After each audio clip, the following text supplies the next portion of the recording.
Hey guys. So one of the big challenges we all face as researchers, one of the things that Jack and I have observed over the last 4 or 5 years of teaching the Master of Research core units, is that reading is one of the main areas in which all of us can improve.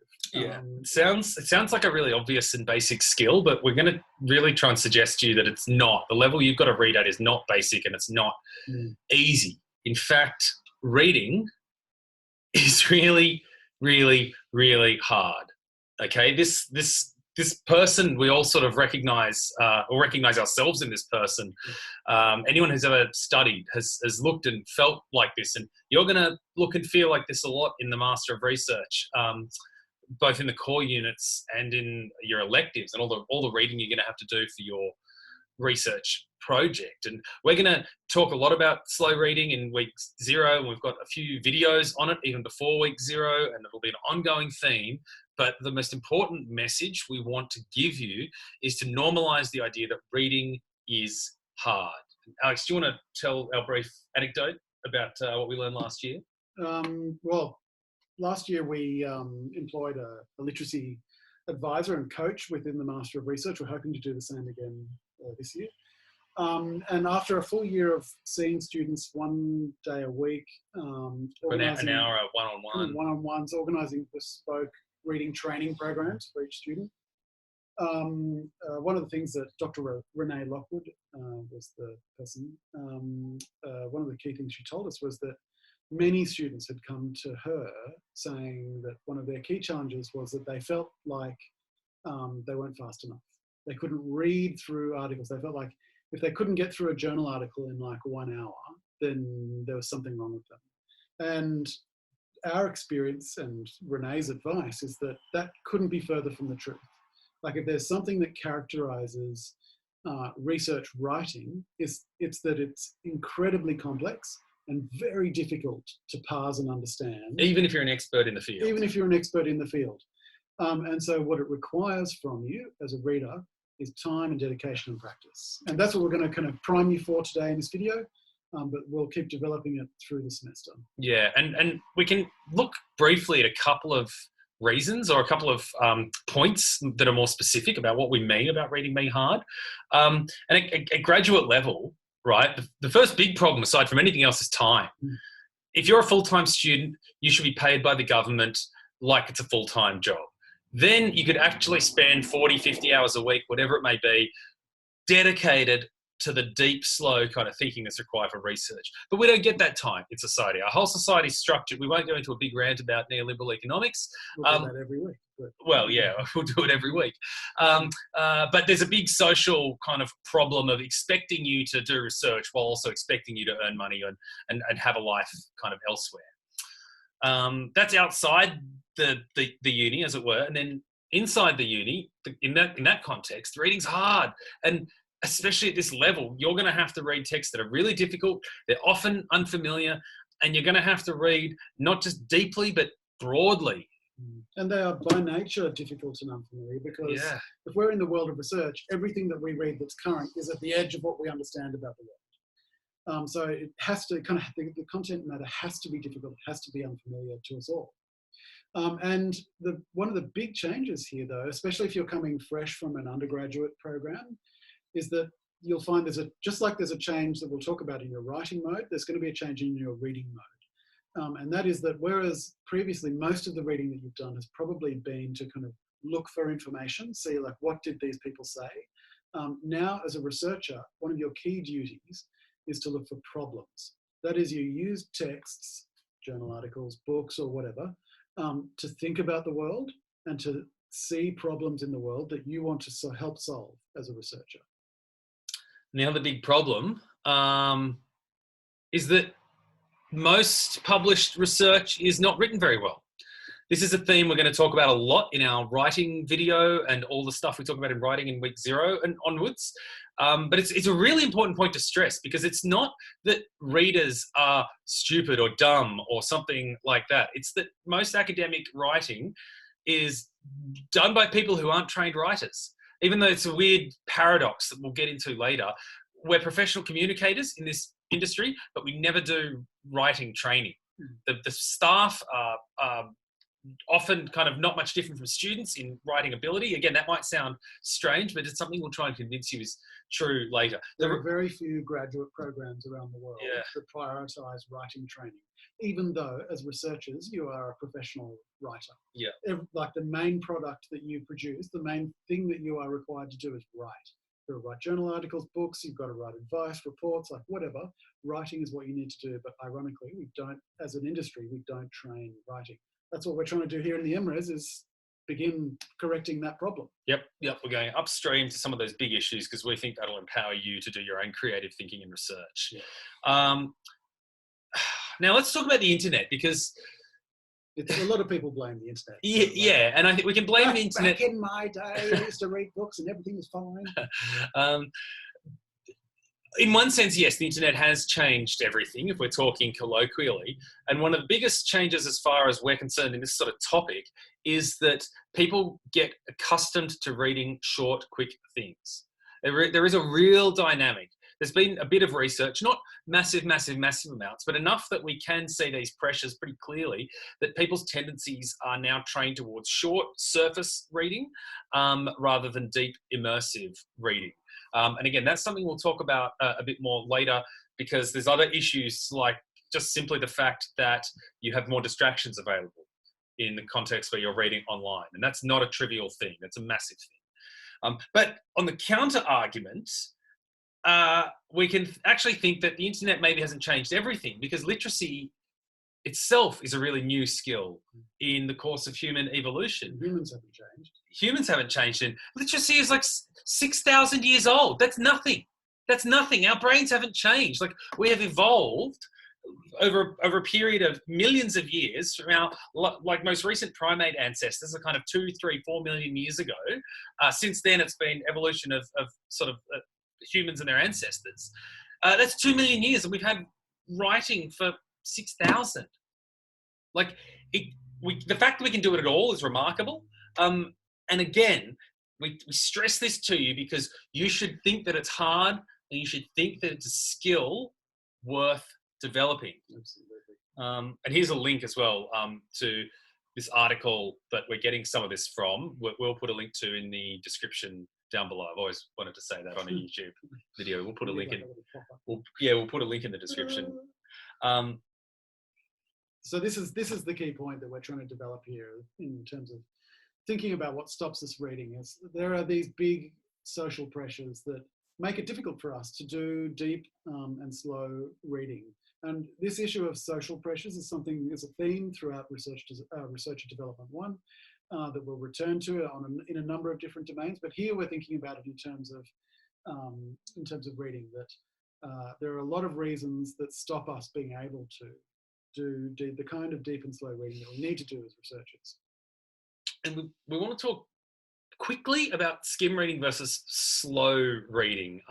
This is only something we can touch in passing, but it is important because we're not trying to tell you that you only need to read slowly. Really what's needed is what's sometimes called biliteracy, or two kinds of literacy, which is to say like quick information appraisal, which would be skim reading, versus deep information engagement, which would be slow reading. And I think everyone understands this difference. But when you're skim reading, you're typically reading for information quickly. In the context of research, you're often skim reading to determine the relevance of a text, or to maybe see if it's worth investing more time in. And then if it is, it's sometimes good to keep skim reading so that you get a sense of what the article is doing, because it's not a novel, right? There's no surprise at the end. It should be pretty clear what the article or study is trying to say. So skim reading can help prepare you. But Alex, do you maybe want to talk about what slow reading is in this space? Yeah, so slow reading as opposed to skim reading is probably the skill that researchers need to develop. In addition to any discipline-specific kind of issues, all of us have to read a lot of material. We have to do the skim reading to figure out, as Jack said, whether it's worth us investing our time. But once we've decided that this is a piece of text we need to spend some time on, we need to think about how best to use that time. And we really need to dig into a text and analyze the content of it for whatever research problem it is that we're working on. And so as an essential skill for researchers, what we argue here, what we're putting forward, is that it's something that at the beginning of a research career, such as many of you are at now, you need to start developing it as a skill. You need to start practicing it, and we need to be able to give you some techniques and some ideas with which to practice. Now, one interesting claim is that it's often easier to read slowly on paper than on screen, and that's really interesting for me. Do you remember what the claim is there? Yeah, well, I think there's two elements of it. One is that there might be something just inherently different between paper and screen that affects the eyes, that maybe it's easier you get eye strain more quickly on a screen, or those kinds of things. But the other thing that's kind of a bit more practical for us is simply the issue of distractions. So when you're reading on a screen, it's very, very rare that you are reading on a device that's not connected to the internet. You might have a Kindle or an ebook or something. There are some people who write on laptops that aren't connected to the internet, those kinds of things. But in general, when you're reading on a screen, all it would take you is a couple of little clicks of your mouse, a couple of little wobbles of your hand. And as soon as you get bored or distracted, or you feel an impulse to be somewhere else in your mind, and then you're out of there. So the whole environment is not conducive for focusing and concentrating. The tool itself is not a focused tool, as opposed to, say, like a printed book. Maybe that's the issue, is that a printed book only has one purpose, and that's to be read. Like a printed journal article has only one function, like it can only be read. But the screen, you're only a gesture away from a YouTube video about cats. Yeah, or whatever it may be. So it is really, really challenging, all like social media distraction and all of that. But we're not advocating that you print everything out, because you do need to be judicious and not kind of, just destroy the environment. But it requires discipline. Requires discipline, and every now and then you will actually find that it's important to print something out that's really important to interrogate, and that is okay. You shouldn't feel like a bad person for doing that. So let's talk briefly about slow reading. Like I said before, we're going to give you some techniques and some strategies. That's not actually right now, because we're going to unfold that for you. We're going to show you in practice. We're going to talk about it in class. We still want to just talk a little bit further, though, about what we mean by slow reading. Slow reading, as you kind of gather by now, is about that deep engagement, ability on the first hand to make sense of complex texts. Some of the things, for example, that we said in the core units, we know students find difficult to work out what is even being said here. It's not whether you agree with it or you have some insight about it or whatever. It's simply that you're not actually even sure what the author is saying. And that's true in a lot of published research, complex academic research, right? So partly slow reading is a tool to be able to make sense of things. But then the next step is, as we alluded to earlier, you then are a critical engager with that. It might not be to anyone else. It might only be in your own mind, but slow reading will allow you to pay more attention to what the authors are saying, in the sense of them being knowledge claims and you being the kind of person that can make a critical response. And that's important to kind of dwell on and think about for a second. One of the things that we will say to you very frequently through Researcher Development 1 is that as a researcher, you're engaged in a conversation with others in your field. It's part of the discussion of stewardship that we'll talk about through semester. It's part of understanding how fields develop. It's part of the purpose of the convention of academic referencing. The whole project of scientific research, academic research, scholarly research is a kind of slowed down conversation with your colleagues. And that conversation takes place through text. So when we say engagement, what we mean is that you are beginning to think of yourself as being in conversation with the author. So you're trying to figure out what they're saying to you and what that means in terms of your own research. So that's what slow reading is about. But in terms of thinking about what it's characterized by, the first, as we alluded to just before, thinking about screens versus paper, is getting away from distractions. It means spending some really focused time just with that text, as if you were just spending time one-on-one with another person. You're really trying to get to know that piece of writing. And that, of course, requires patience. You need to be willing to not understand, to have to go over paragraphs or whole sections 2, 3, 4 times. It means being comfortable, getting comfortable, not understanding what is going on, what the authors are trying to say to you, but being patient enough to understand that you will eventually understand. Yeah, like, and let's say minimum half an hour. You can read things meaningfully a bit quicker than that, but you could say, I am going to be patient and diligent and give myself half an hour just looking at this text, even if all I can read is the first paragraph. Slow reading then evolves into you, or beyond that, is you paying attention much more carefully to words. It does include looking up words and phrases and concepts that you're not familiar with. But as we'll talk about a lot, you're also trying to really pay attention to the claims that are being made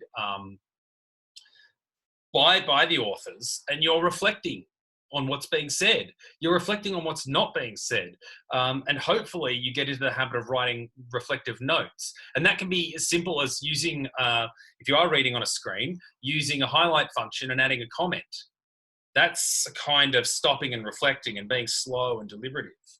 But ultimately what you're trying to do is interrogate the claims and arguments that people are making in research. And this is the thing that we're going to elaborate a lot. So we thought we'd just round out this video with a quick explanation of that. So claims and arguments is essentially the basis of all philosophy.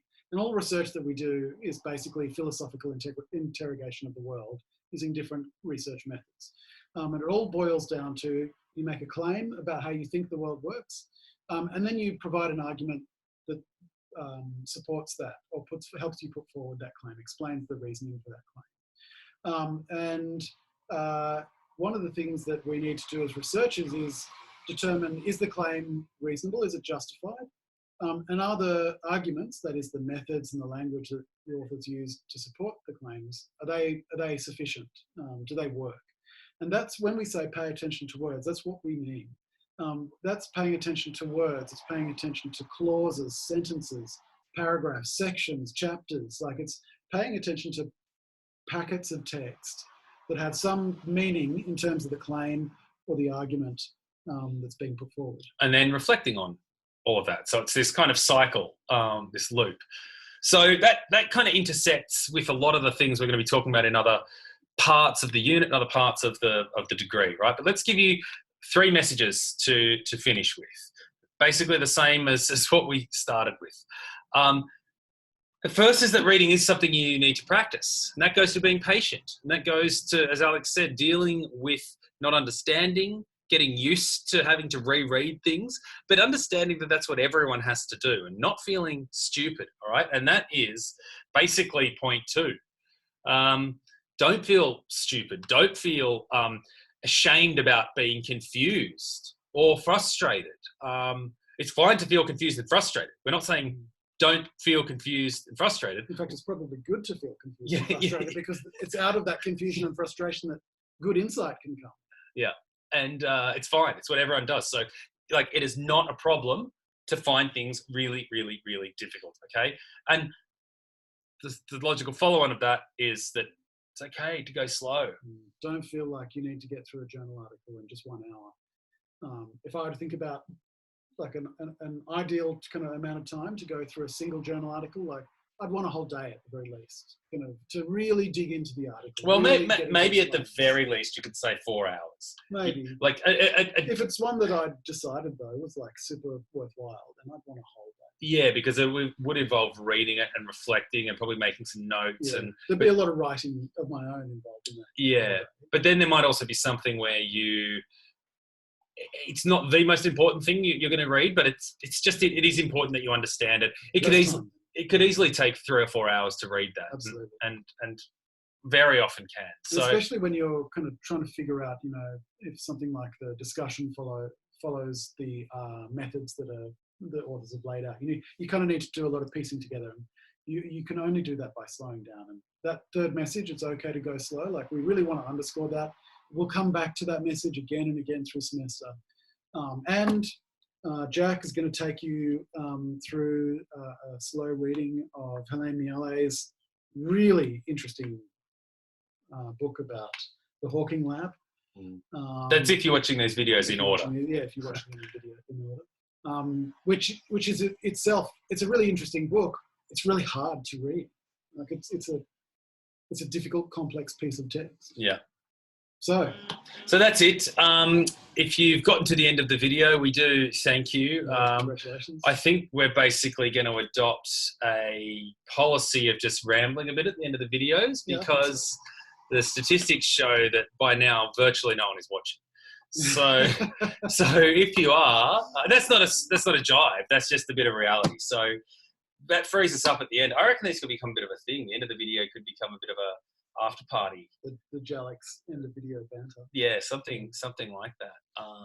Certainly the end of video, how do I close this recording? Yeah. That tradition, which is what we're about to engage in. We just recorded the stewardship video a few hours ago, and I think we did that thing where we thought we were like stopping, but all we had done was stop the screen share, not stop the recording, and we realized in about 2 seconds and then bantered. We haven't even rewatched that part yet, but so I think it's like seizing with more active control here rather than trying to smoothly do a double exit from the screen share and the recording.